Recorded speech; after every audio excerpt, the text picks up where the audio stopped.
Welcome to the Ultimate Dental Podcast, the place where you can learn how to create a dental practice and a business life that you love.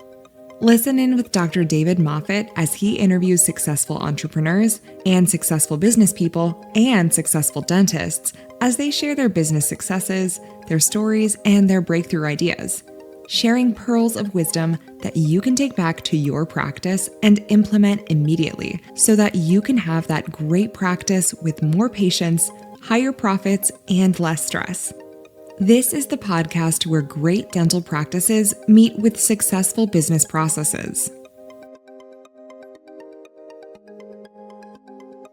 Thanks for tuning in to the Ultimate Dental Podcast, the podcast where thought leaders, industry experts, and thriving practice owners reveal their very best tips, tools, and strategies that will help you grow your dental practice faster.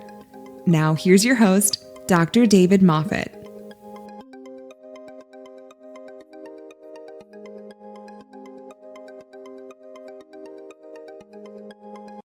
Hi, everybody, and welcome to today's episode of the Ultimate Dental Podcast. I'm your host, Dr. David Moffet. I'm in Burrawang, New South Wales, where it's just gone after 9:23 on Friday morning. And I'm very delighted to welcome a good friend of mine who I've known for 14 or 15 years now, Lois Banta, who is in, now I've got to read this because I know that Lois lives near Kansas, but she's given me the exact geographic location. She's in Grain Valley, which is on the Missouri side of Kansas, because Kansas City is half in Kansas and half in Missouri, and depending on whether and she tells me they both believe that their half is better. Lois is on the Missouri side. Anyway, Lois, lovely to have you and lovely to catch up. And we've been chatting for about 20 minutes or maybe longer, I think, before, because you were early and I was early, which was great. But welcome to the Ultimate Dental Podcast. Great to see you. Thank you, David. It's always a pleasure, and I'm so happy to see your smiling, healthy face.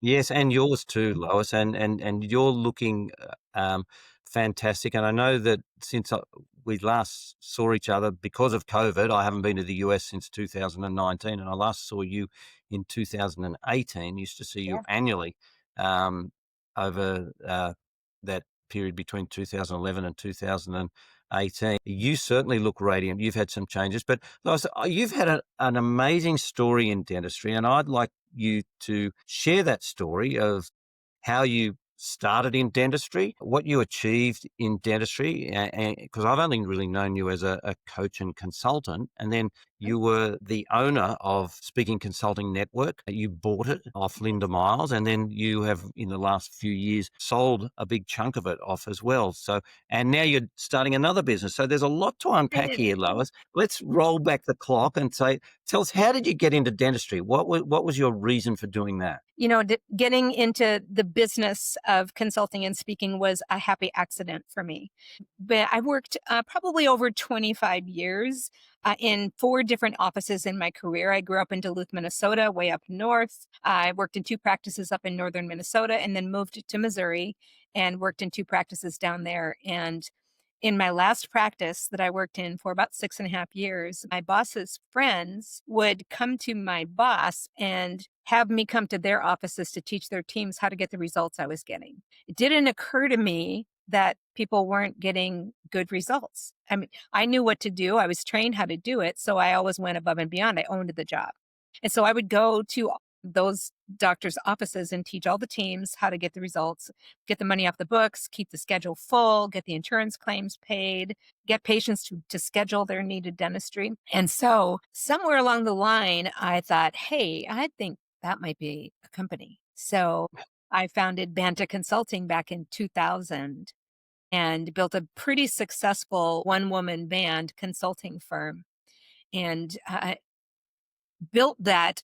I was still working full time in a dental practice when I started consulting, when I started charging for the thing I was doing for free. And I joined the Speaking Consulting Network in 1998. And 2 years later, I had to quit my full-time job because I got too busy consulting. And then I got the speaking bug.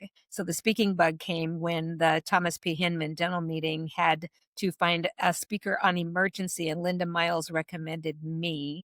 And that broke open my speaking career, which of course then nurtured the consulting and more speaking and publishing 2 books and writing newsletters and getting on the cover of Dental Economics. So there's a lot of things that have happened because of that one little happy accident of thinking to myself, hey, I think that might be a company. Then in 2010, I bought the Speaking Consulting Network. Linda was slowing down and she approached me and said, would you like to buy SCN? And I said, as a matter of fact, I would. So I did. And in 2021, sold a majority interest to Ryan Vett, who is the most technologically advanced millennial I've ever met, and super friendly and very, very kind, and has really protected the integrity of what Linda Miles and I built, and continues to do that. Really great organization, proud. So I sold Banta Consulting in 2021, the consulting company where I was doing really full on 12-month consulting for clients all over the world. I've gone as far away as Australia and Indonesia, and then, of course, Canada and all over the US. Sold that company to a corporation who wanted to start a consulting company, and then I kept the corporate headquarters under my name. So I founded another company called Masterclass Training and Retreats. And so I do international retreats. I do masterclass training for practices that want to focus on 1 to 2 problem areas. And then if they need more assistance than that, I refer that business out. And then I was sitting down one day with 3 of my very good friends, all SCN members, Dana Watson, Tia Hunter, Emmy Sanders. And we started having discussions on practices operating like individual silos in their departments. And they would go to a conference and learn something for their department, bring it back to the office, and nobody was excited about what they heard because they didn't hear the message of business is cool in a dental office, or that the clinical skills or the treatment planning or the communication is a very important aspect of running a successful business. So we got together and founded a company called Collaboracon, where we do collaborative coaching and conferences. We have an annual conference every year. We had our first one last year and oversold it by 8 people without any marketing. So we know that there's a big need in our industry, and in the dental industry specifically, that we need for practices to operate as a total team environment rather than individual silos. That's the proof in the pudding. There is the practices that came to our 2024 session have contacted us since and shown us their charts and graphs and reports of how well they're doing because they came to that meeting. So that is, I'm going to say it's my swan song. No, it's definitely my 3rd act. I'm still having fun doing what I'm doing. People ask me all the time, are you going to retire? I don't think I have an interest in retiring until it's no longer fun, and it's still fun. So now you've got the whole Reader's Digest snapshot of that journey, that from working in a dental office to what I do now is magical. If you'd have told me back then that I would have 3 successful companies, I would have thought you were completely bonkers. But What a fantastic journey, Lois, and certainly it's not over yet. That's No. for sure. You could be doing swan song tours. Every country's got a singer who's, their farewell tour just keeps Yeah. going. We had Johnny Farnham down here for years, was always doing his farewell tours. But I like that so much it's a story you sometimes hear from other coaches, that they just start off doing so well in their business, in their practice, that somebody else's practice wants them to come and help them out. Another dentist says, can you come and help my practice? So that must have really, like you said, you were working in that dental office, and then you had to go and work in other dental offices as well. That must have really stretched your resources, your time.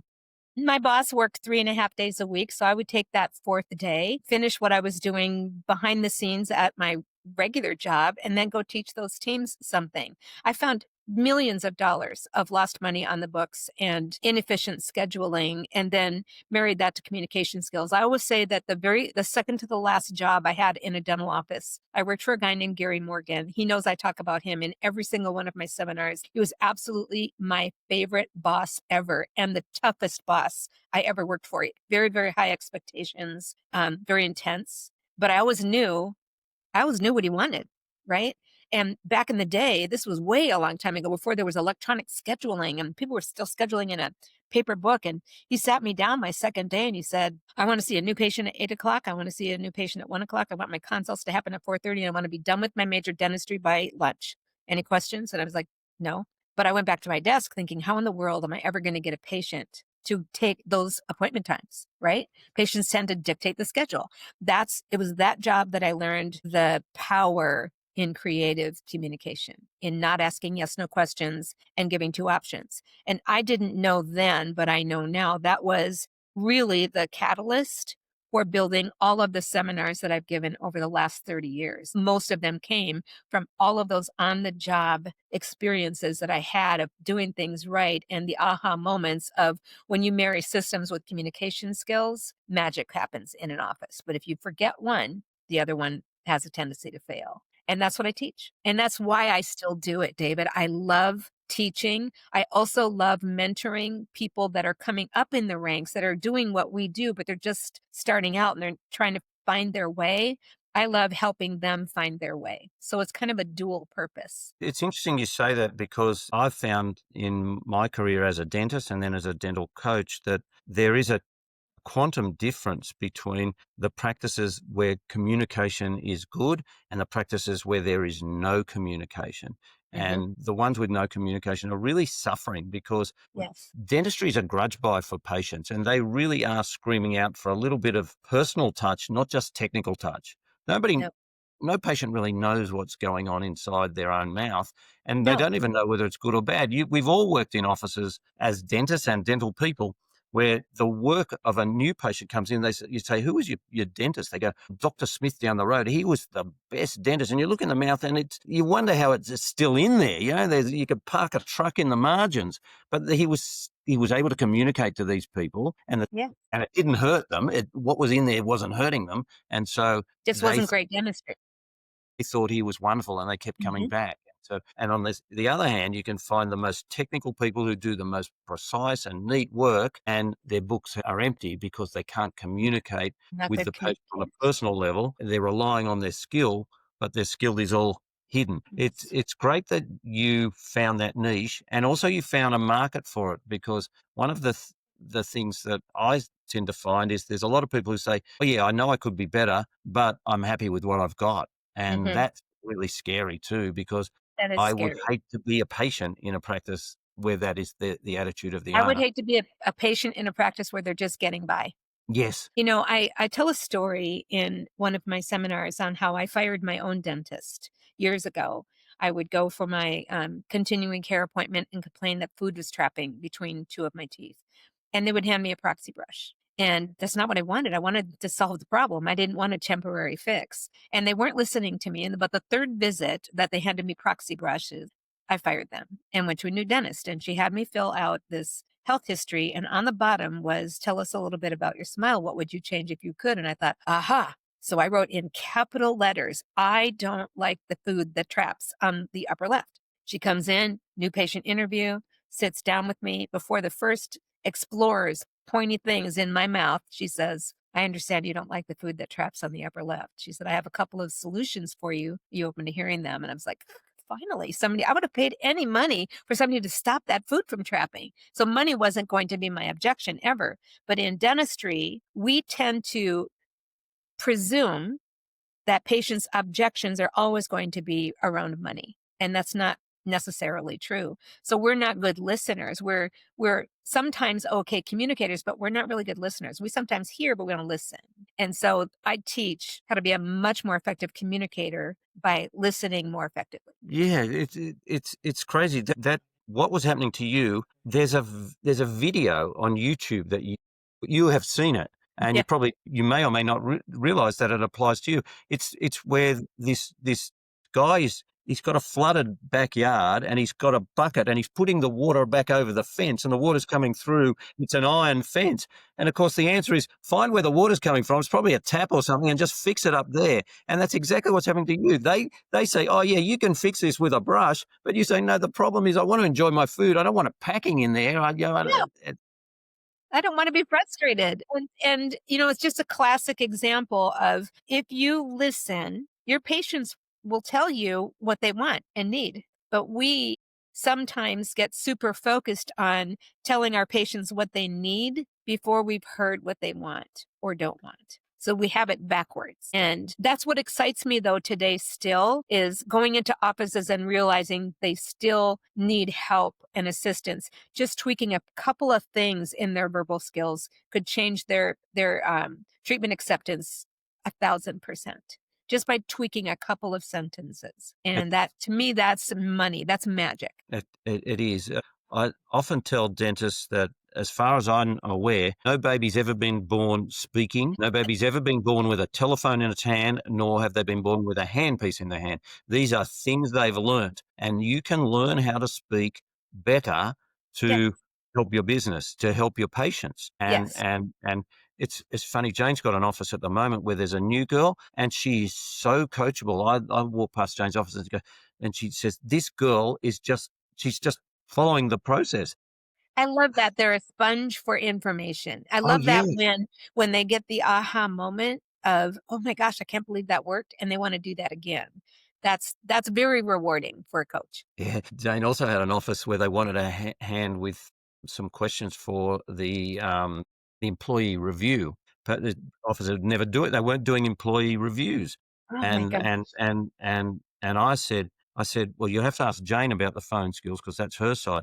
So there were 6 questions, and every answer that Jane gave was, like, what are they doing wrong? Jane says, they're not following my 8 steps. What could they do better? They could read my 8 Oh, steps and start following them. Like, every answer, it was just it was the same thing. And when I was talking to Gary, it's if you can do it as you did in your office, and then you can teach it, then that process works. And so well, if with the boss that wanted to see a new patient at 8 o'clock and 1 o'clock, right?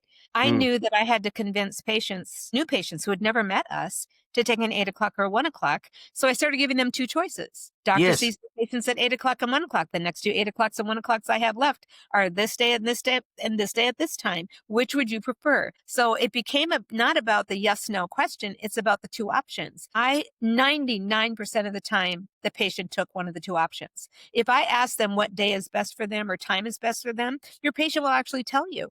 And then you're going to skip over all those open appointments to accommodate the patient who said they wanted this time on this day. And you probably had 5 appointments 3 days before that available. So it's about well, changing that. it's also, you give them that option. We find if we say, do you prefer mornings or afternoons? And they go, well, I prefer afternoons. And you say, well, I haven't got an afternoon for 2 or 3 weeks, but I've got a morning appointment coming up tomorrow. They'll go, I'll take it. So that doesn't mean I take afternoons exclusive and never offer them a morning. It's just give them a choice, but then still steer them where you want And them, which guide is them towards the one you have available. Right. the one that you have available, which is the new patient appointment for tomorrow. It works. But back to systems, Mhm. as long as they are good learners, and they then apply it and they are accountable. Those are the 3 things that will be the Yes. success. You can learn a lot and then never do anything with it.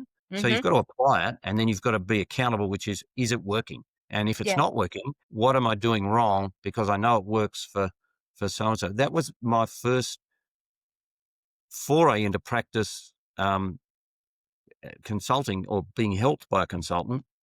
Was I met a dentist, and I was always told my practice was good. I was doing double what the average practice was. And then I met this dentist who was doing double what I was doing. And I said, he's no better dentist than me. What's he doing? And the difference was he had a coach. And that was Mm. it. So I thought, I could get myself a coach. And my first coach was bad. We Yeah. fought but my next coach I was with for 6.5 years. So Yeah. again, it's solving those issues. Right. If somebody else has done, I can't run as fast as Usain Bolt, but I can build a business. If I can't do it, I can get somebody else to do those bits. That's Right. the easy part of business, isn't it? Yeah, 100%. Don't try to be all things to all people. Do the thing you're good at and then hire people who are good at the thing that you don't want to do or aren't very good at doing. Working with clients, when I teach the systems and the communication skills, I say a really nice byproduct of effective systems and great communication is making a boatload of money. It can't be your primary goal, but it's a nice side effect of doing the right thing the right way at the right time. So if they follow these really great, simple guidelines, the money will come because it's a natural occurrence when you have things lined out properly and you're using the right words. It is. The other thing about great communications that you should teach in a dental office is that once they learn it, they can't just isolate it to dentistry. It Yes, spreads into their whole life. So they become it a better does. person. They become a better listener at home, in social scenes, and so everything improves as a Oh, result of yes. just being a better Another communicator. great side effect is your home life. All of a sudden, you become a much better and more effective communicator at home. Your family's going to wonder what happened. I use a term in dentistry for that we used, and that was to offer the offer. And somebody asked me, "What does that mean exactly? Are you upselling?" I said, "No, no, I'm just filling dead space where you wouldn't talk. I'm going to make myself a coffee. Would you like one as well? Betty, can I help you with your coat?" Most of the time, they're going to say no. But if I don't say anything, we've just got dead silence. So Yeah. I'm better to ask that. They said, "Oh," I said, because I knew a woman or I met a woman once, and she said, she used to ask her husband, "Do you want your eggs sunny side up or easy over?" They're American terms. And she said he never ate easy over eggs in his life. But I asked him that every day to give him that choice. And I said, that's offer the offer, you know? That's all for the offer. That's right. And so, again, can we say something when we look at what we do in the practice? Is there an opportunity to say something where the offer of the offer is better than not saying it? And so those people are so nice. They always offer to walk me to the lift. They always offer to wait with me downstairs till my Yeah. taxi arrives. Um, it's nice to be like that, and it's better than just that thing. Can I get you anything else? Can I help you with anything else? You get that one on call. Which is a yes, no question, and it leaves people kind of hanging. Mm. Yeah. Actually, my best one. You'll love this, Lois. They often say, "Do you have any questions?" And I will say, "I do, I do." And they go, "What? What's your question?" I say, "What's the capital of Azerbaijan?" I've only ever had one person who Brilliant. really knew it. They go, "Why would I want to know that?" I say, "Well, there's a Formula One race there every year, and the Eurovision Song Contest is held there every other year." They go, "All right." So, I love that. That's great. But it's ironical. I think that's why I'm laughing so hard because it's ironical. Do you oh, have any it is. questions? Well, I don't Yeah, know. I don't yeah. know. I didn't know I should have questions. This would be my response. Yeah. So it's good, but good communication will help in any business. And I learnt my communication while at university, working in a bar 5 nights a week, paying my way through university. So Yeah. if I didn't communicate with my customers, no tips. So No drinks either. yeah, they go somewhere else. So it was Yeah. I had to be likable, and Oh, they yeah. say the best way to be likable, the best way to Mhm. be liked is to be likable. The people, you know, if you're a good listener, if you ask questions and listen, the old 2 ears, one mouth, talk Mhm. Right. time that you listen, and that really helps. I love that you've built that foundation when you were working in a dental office and then Mhm. teaching other offices and then in your consulting business. Tell me about running SCN, because in that 11 or 12-year period that you were the owner and you're still involved, Mhm. there's been so much extra communication, Zoom, webinars. Mhm. There's a lot of information that people can get for free without having to leave their home. And so Yes. it's hard to put people in seats in audiences. But you were Yes. saying that with your next business, With the Collaboracon, we oversold it by 8 people with no marketing. That tells me, David, is that people are hungry to get it right. And they're hungry to be less frustrated, and they have a desire to be less stressed. And they're kind of looking for that silver bullet. There isn't a silver bullet in dentistry, but if you do many things in the right way at the right time, using the right words, the silver bullet is in there because you'll have wild success. And mostly because you actually cared enough to actually make the necessary changes to be less stressed and to be more profitable and to be more productive and to have the best, most dynamic team. You can't wiggle your nose and throw dust in the air and morph the perfect team into happening. It's hard work. right? The Collaboracon design came from that, is that people are hungry to do it right for the total team. And they're tired of working as individual silos. They don't know why they're tired working as individual silos. So we kind of help them navigate the why and then turn that into the how. How can we do better as a total team? And ultimately, obviously, the secret is really great communication across departments, right? And a mutual respect of each department, and what each department brings to the table lends itself to the next department's success. And that's what we teach. Every department has something unique they bring to the table, but as the greater whole unit, those departments working together will have a much less stressful, more successful environment long term.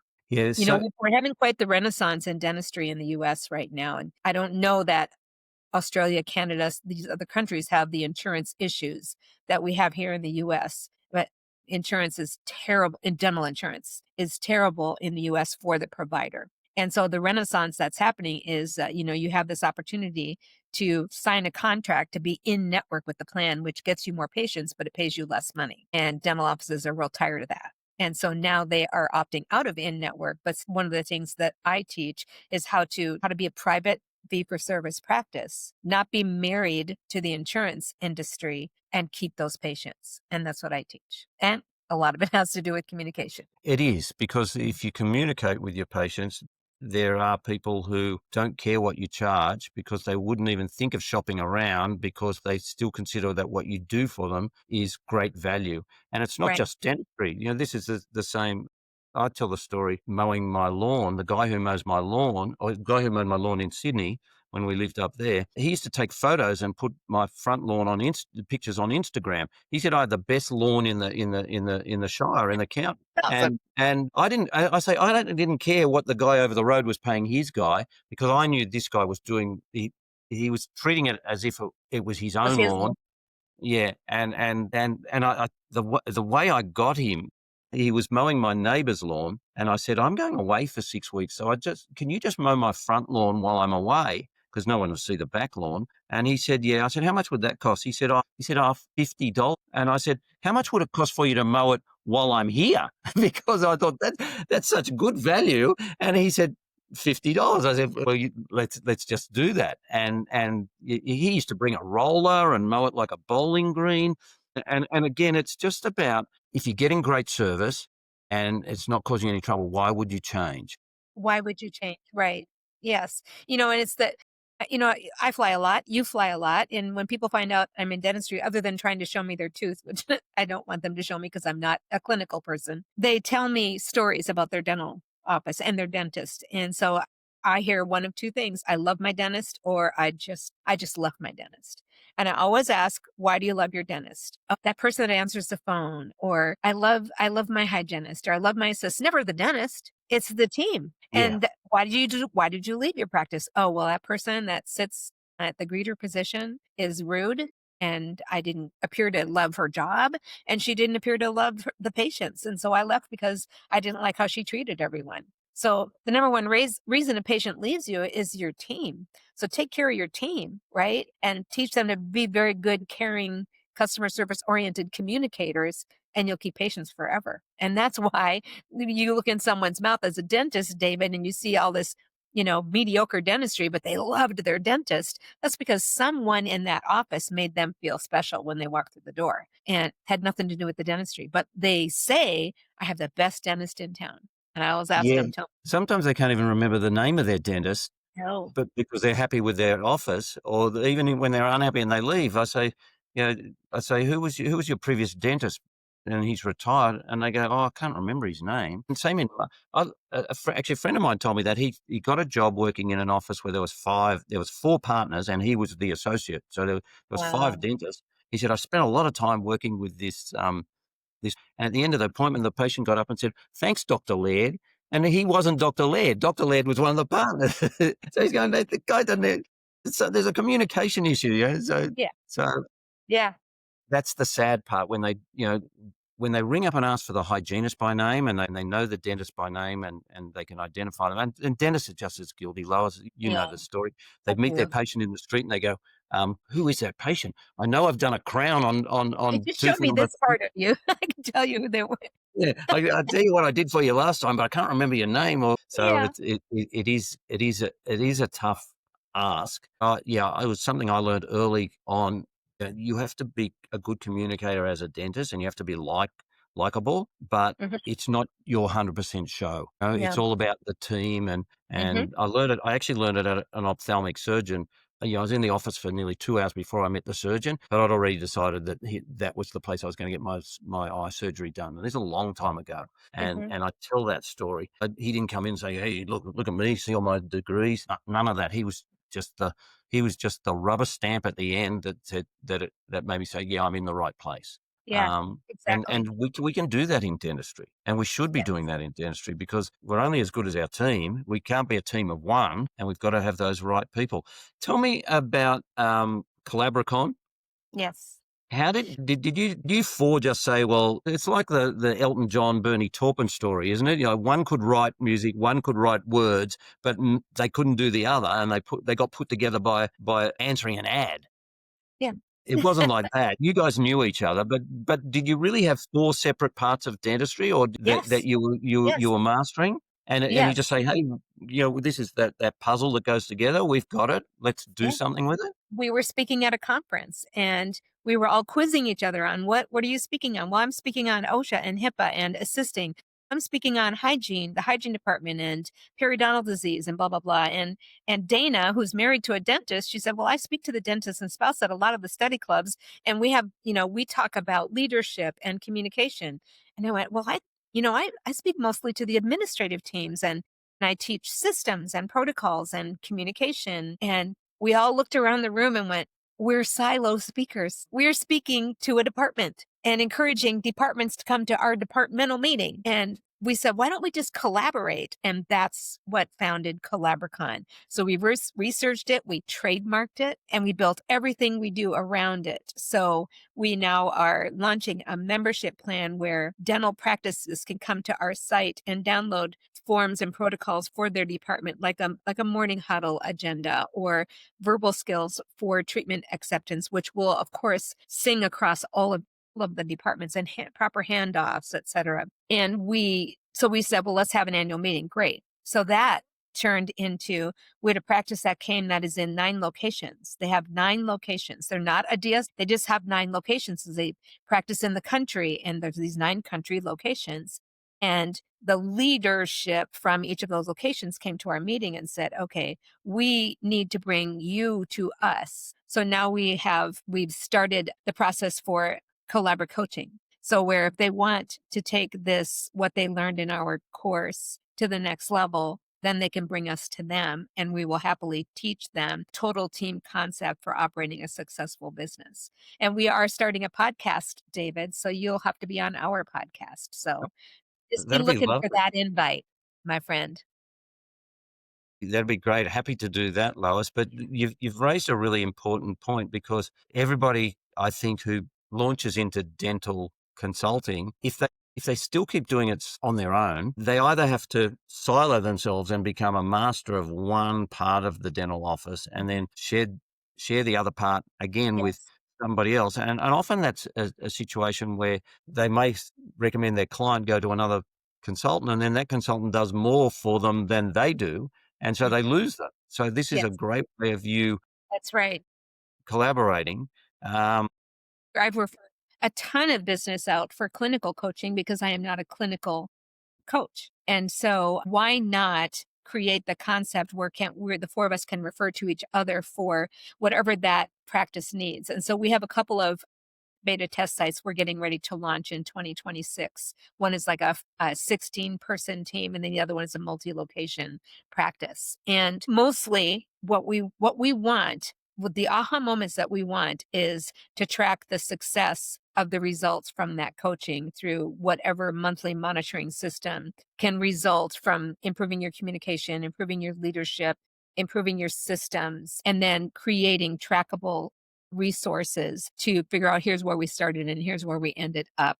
That's what we want in Collaboracon. And Collaboracon is a 2-hole day event, and we invite sponsoring partners to come that we feel will have some sort of crossover effect for the total team. So we only allowed 16 sponsoring partners in that focus on various aspects of running a successful business. And the requirement is what they offer in their service or product has to be able to apply to all 4 departments. And we Yeah, did it. it's And we did that. it's fantastic because most dentists just believe that there's only 2 parts to dental management, and one is marketing, and the other is case acceptance. And yet, Mhm. there's so much communication that goes on in between. Marketing does get people in the door, but if you can't communicate to that person phoning or entering the office, they'll leave.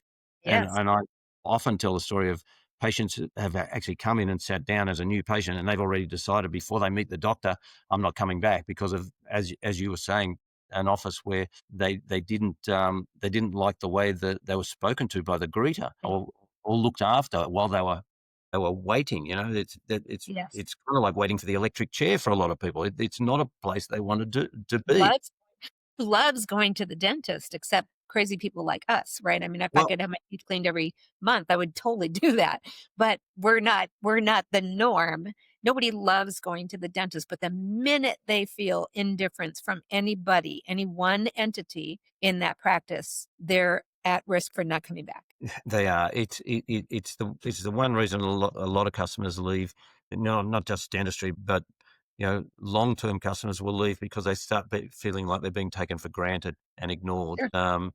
And that's no fun. But yeah, I say nobody ever wakes up on a Monday morning, looks in their wallet and says, "Hey, I got $500 over from the weekend. I'm going to go down the dentist and see what I can buy." Exactly. No, nobody. Nobody does that. So it's a grudge buy. It's like tires. Do I really need new tires? Can I get a few more miles out of these ones? Right, exactly. Nobody, but even tires. Oh, well, I would do that. Tires or teeth? I'll go tires. So putting it together like that is great because otherwise you do get stuck in your specialty and you can't. Sometimes you try and do things that are outside your scope. I like problem solving when I coach, and often the problem that they come with, you've got to unpack back to where the real problem is. And you say, "Hey, didn't I Oh, teach yeah. you something up here? And if you were doing that, then none of this in between would happen, and this problem would."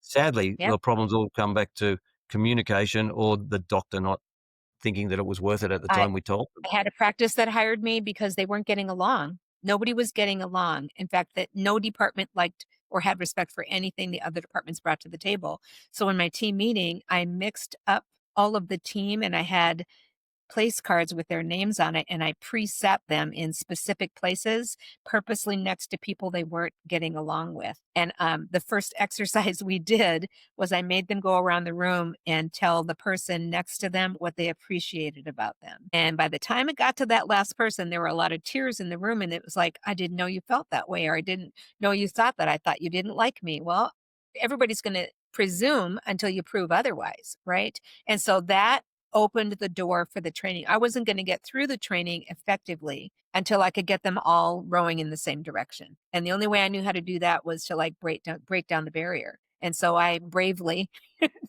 did this exercise, and I thought it's going to either be very successful or an epic fail. But fortunately, it was very successful. And ever since then, they do everything together. They really communicate very well. Their huddles are really very, very informative and effective. Still, 2.5 years later.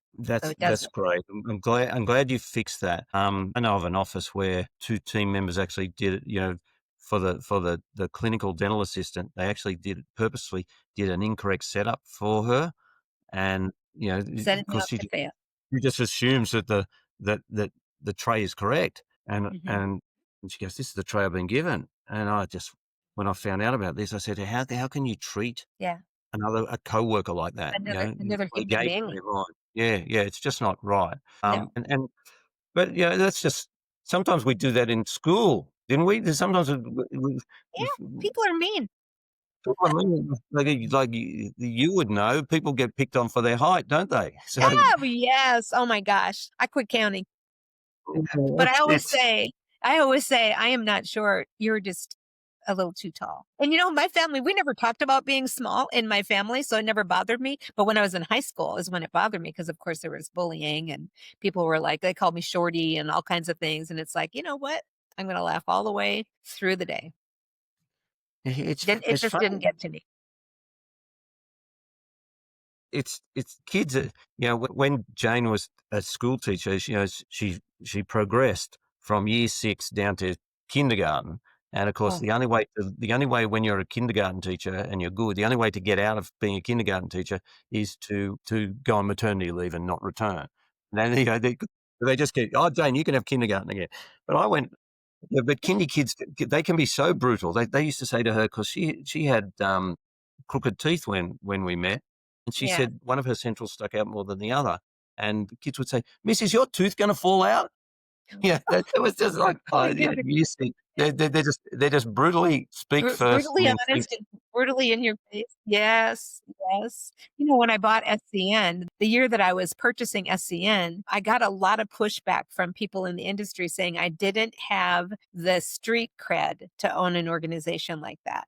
But I have that. It never occurred to me to fail disease. And so I just didn't listen. And I kept on keeping on. And of course, SCN was amazing. But if I had listened to all the naysayers, I probably would have backed out of owning SCN. Let me, I'll send you a quote. There's a great quote by Anthony Hopkins, the actor, about Mhm. that, ignoring the noise and Yeah. just that it doesn't matter what's in Yeah. your head. It's lovely. I find it lovely because most actors only know what they get to read and aren't really smart people, and people pay attention to them, which is even worse. He seems to have some smarts. Maybe it's the English in him. I don't know. Maybe, yeah. Oh, I love He Sir Anthony Hopkins. he can take on any role Mhm. and do it well. He's not. Very versatile. Yeah, he's not typecast like Liam Neeson or I have a Bruce special Willis. I think Bruce Willis only ever played one baddie in his whole movie career. Yeah. But anyway, so let's talk about the future of dentistry real quick, Lois, because you're now embarking into a new business, and from what you've said, there's still plenty of work to do in dental offices. Mhm. Technology won't take over the fact that people need that people touch when they go to the dentist. They're looking for Yes. somebody to listen to their stories, to say, how was your day? Is everything okay? And be more than just open, fill, pay, go. It's about relationships. And Mhm. and and so the fact that you want to help the team stay together in bigger office, sometimes, when I bought my first practice, I had a team of one other person. That was it. It was me and her. And the office was like that. There was a room Yeah. out the back. There was a lab, a storeroom, stereo, a bookkeeping. Everything was in there. The only thing that wasn't in there was a phone, computer. It was small, and we Yeah. grew it. But so there is still that opportunity. How do you see AI? Do you see AI coming in Oh, and playing a yes. role? What are you seeing there? I see it as a really wonderful tool to help the dentist be a more effective diagnoser, treatment planner. The technology that is coming out in the market today is amazing. It won't replace the human communication and the customer service. AI can't replace that. I do think that AI is helping. Pearl AI, let's talk about them for a second. Pearl is a tool that they use that as an amazing communication tool with the patient to build the bridge because that's where I see AI kind of venturing towards is to help the patient see what the dentist sees and to be I able to demonstrate, once they have that aha moment and they can actually see it. No dentist on the planet can actually show an x-ray to a patient and say, you see that little dark shadow there? And the patient's going to say, yeah, I see that. And they don't see that. They don't know what that is. But if you use AI and you can highlight it and enhance it and circle it, now it's a neon sign, right? what Intraoral photos, huge, wonderful diagnostic tool. It doesn't use AI, but it does use technology. So I combine technology and AI as an essential tool in dental offices to grow your practice, but don't forget about the human live communication and customer service experience. Well, that's what I'm seeing across the AI, and not just in dental, that it is helping to get more business for businesses, but they still do need that personal touch, that the human touch. And so there's opportunity to grow the human side. It's not going to do people out of a job. It's going to do people out of a job if they don't embrace AI in their business. And so Yes. exactly what you said, that when I saw, intraoral radiographs being diagnosed with color to help patients see, I see that Right? red spot, that's decay. And the patient says, well, the computer says it's decay. It's got to be decay. It Yeah. just helps dentists not have to look at it, show a patient an It's a x-ray, no-brainer. Yeah. 50 shades of grey. I remember after my first colonoscopy, the doctor showed me a photo. It just everything was pink. I had no idea.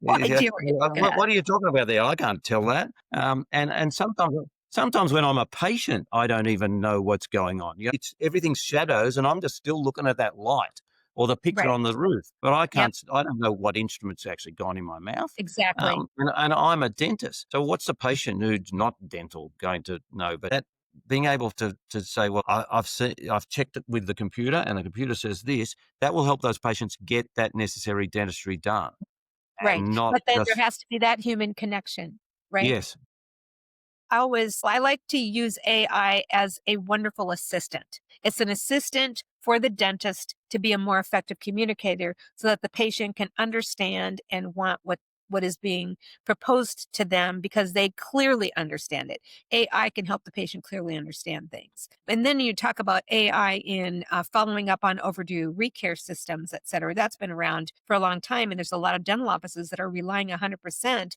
on these electronic text messages, reminder systems, but they're not following up in the human element with live human patients to encourage them to schedule an appointment. So don't rely on AI 100%. You got to make sure you're mixing it with the human element as well. And I think it'll be here forever. It'll be for forever. yeah. I think I've heard that in AI talks from futurists, and they just say this is AI is not going away. And in No, fact, I was just talking with a friend who coaches physiotherapists and allied health people, and he said, if you think AI is bad, he said, you should have seen it 3 months ago. You should have seen it 6 months ago.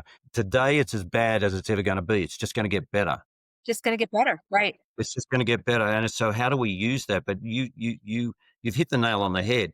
It Yeah. can open a conversation, but it's hard to close a conversation without a human who's well trained in communication skills to Right. help those people. I Just like to use AI as the bridge that gets to the patient to say yes. yeah, really, really good. Well, Lois, the future of dentistry is in good hands. Certainly with collaboration and what you're doing, and the fact that you're Thank still going. Because I did wonder when I found out that you'd sold the majority of SCN. I thought, well, now is Lois just going to retire and just do more cruising and go to Italy more? Are we going to not see as much of her? But it's good to know that you're still going in the profession. I'm not a good rester, David. I just look for other ways to find a new adventure. I think that's part of it for sure. I remember my financial advisor saying that he found when clients retired, he said if they did nothing, he said they had a very short retirement. He said they just faded Died. away. It Yeah. killed them. The inactivity can kill them. So he said, you're going to want to be doing something.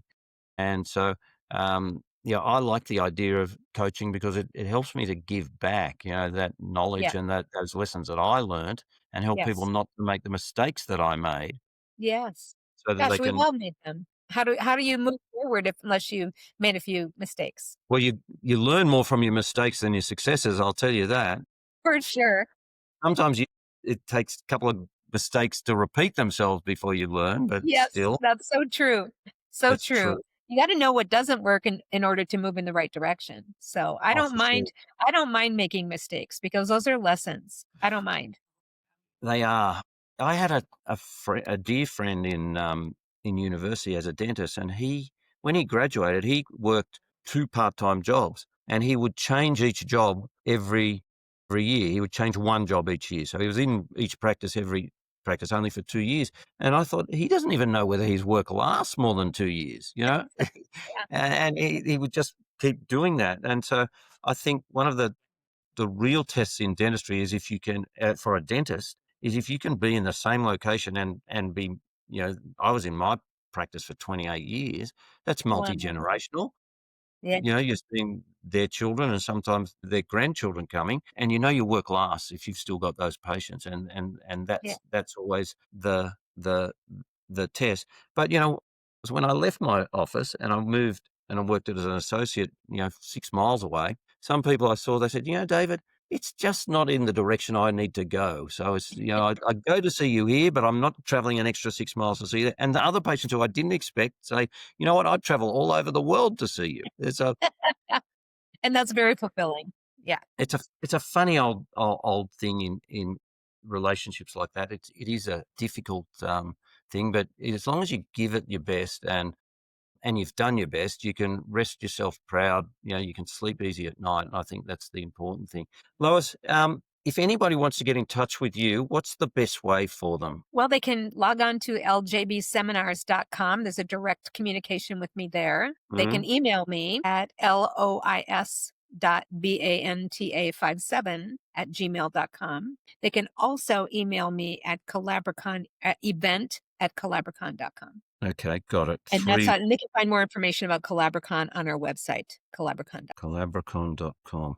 Mm-hmm. And it's spelled exactly how it sounds, right? Exactly how Collaboracon. it sounds. Yep. Yes. Okay. Yes. Beautiful. Well, Yeah. Lois, It's been wonderful, David. I been could great talk to you catching up all with night. you. Thank you. Well, I'm mindful sometimes. I was talking to Jay Glazer from Crazy Dental Oh, a couple of weeks ago, and he said to me, it was so late at night, he said, you know what, I'm in the same day as you now. It had gone past midnight his time. He said, I've actually caught you up. So that's awesome. that was funny. So it is nice to chat, and it is good to catch up, and hopefully, yeah, we might catch up at SCN next year, and maybe even Love that. at the podcast event in Orlando in Yes. January. I will keep you posted on that, David, and we'll have you on as a guest. Well, that'd be great for sure, Lois. Happy to talk. And I met Dana and Terry pre SCN. I met them in 2007, I think. Wow. So yeah, long time ago in another dental coaching. Yeah. I forgot what they were involved in, but I do remember that. They did tell Dentist me. Profits with Ed O'Keefe. It was, Mhm. and Yeah. Ed O'Keefe. That's right. it's funny. Ed he was very charismatic, but the dentist. I was the only Australian there, and often people would come to me and say, I was not thinking of coming to this quarterly mastermind, but then I remembered you're coming from Australia, so I've got to come. If you can come that far, I've got to come. But Oh, that's awesome.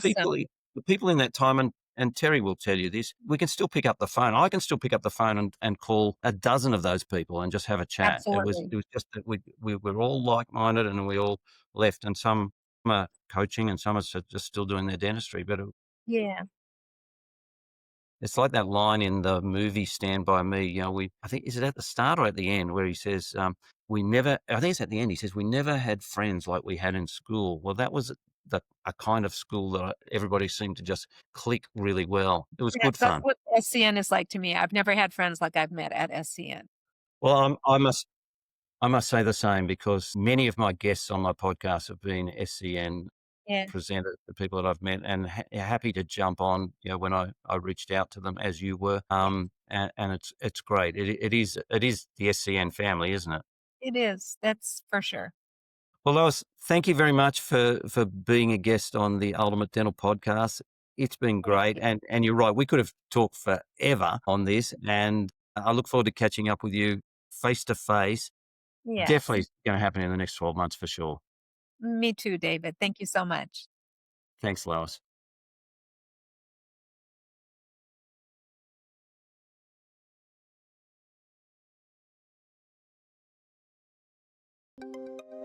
Thank you for tuning in to another inspiring episode of the Ultimate Dental Podcast. We appreciate each and every one of you for being a part of our dental community and joining us each week on this incredible journey. If you found value in today's episode and you don't want to miss out on future episodes packed with expert insights and actionable strategies, here's how you can stay connected with us. Firstly, hit that subscribe button. Whether you're listening on your favorite podcast platform or watching on our website, subscribing ensures you'll never miss an episode. Secondly, share the love. If you know a fellow dentist or colleague who could benefit from the wisdom and knowledge that we share here, please share our podcast with them. Also, please share the podcast on your socials by simply clicking on the social icons wherever you view or listen to this podcast. Together, we can all do our bit to elevate the dental profession. And finally, stay engaged with us. We love hearing from you. Your questions, comments, and feedback fuel our mission to provide the best content for your professional growth, your personal growth, and for your practice growth. Remember, your journey to creating a dental practice and a business life that you love is our mission, and we're excited to be your trusted guide along the way. Thank you for being a part of the Ultimate Dental Podcast. Until next time, keep smiling, keep striving, and keep on tuning in to the Ultimate Dental Podcast.